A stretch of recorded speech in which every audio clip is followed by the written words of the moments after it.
Bonjour, morning brief du 21 mars 2025. Alors la bourse de Casa termine encore sur une note positive avec un Masi donc qui touche un nouveau sommet au-dessus de 17 300 points, 17 366 points en alignant une hausse de 1,01% sur la séance du jeudi 20 mars 2025 et portant ainsi ses gains annuels à 17,55% dans des volumes qui sont également soutenus à plus de 941 millions de dirhams échangés sur le marché central où Tijari OFF augmentait le titre plus actif avec un volume de 307 millions de dirhams, 93 millions 873 000 dirhams échangés sur Cosumar et plus de 84 millions 396 000 dirhams de volume transigé sur Doha.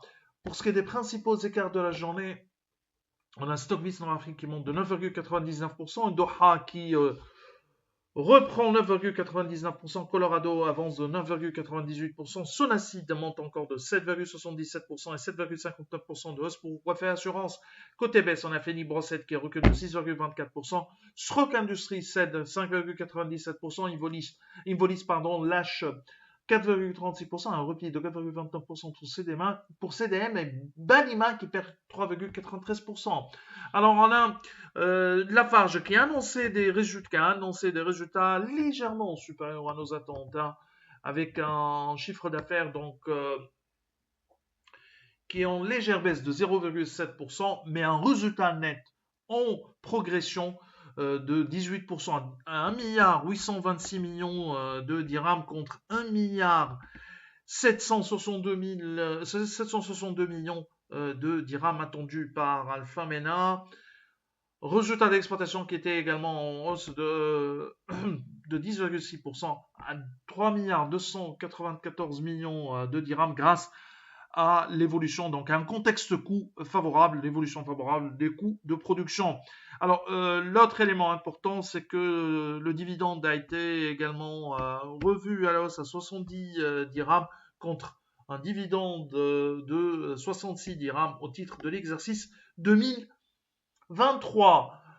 Alors, on a également Leisure Crystal qui a annoncé un résultat net du groupe de 24 millions de dirhams contre 16 millions 600 000 dirhams attendus par Alpha Mena, tenant compte bien sûr de la charge de contrôle fiscal annoncée auparavant autour de 110 millions de dirhams. Il y avait, puisque Leisure Crystal avait déjà publié un profit warning sur ce contrôle fiscal. Le chiffre d'affaires 2024 s'est établi à 5 milliards 455 millions de dirhams, soit un recul de 8% en raison de l'ajustement de la baisse des prix. Dans un contexte de repli de prix des matières premières, le groupe Leisure Crystal avait ajusté ses prix pour soutenir le pouvoir d'achat des ménages. La mise en place d'une politique de sourcing renforcée a permis d'optimiser les approvisionnements et d'obtenir des conditions d'achat très compétitives.